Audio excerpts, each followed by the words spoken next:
আসসালামু আলাইকুম রহমতুল্লাহি ওয়াবারাকাতুহ।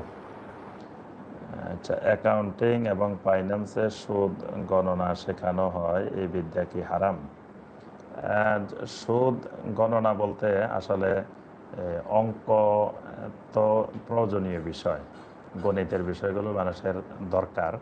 তো সেখানে যেহেতু অ্যাকাউন্টিং ফাইন্যান্স এগুলোতে যখন আমরা লেখাপড়া করি, তো সুদের অঙ্ক করতে হয়। তো সুদের অঙ্ক যতটুকু দরকার আমরা এখানে করব, মানে যখন আমি লেখাপড়া অবস্থায় থাকবো। কিন্তু তার অর্থ এই নয় যে পরবর্তীতে আমি সুদের কোনো পেশা বা সুদের কোনো চাকরি, সুদের কোনো ব্যবসা বাণিজ্য করব। বরং মেইন আমার ধরতে হবে যে আমি বাস্তব জীবনে যেন সুদের সাথে কোনো সম্পর্ক না রাখি।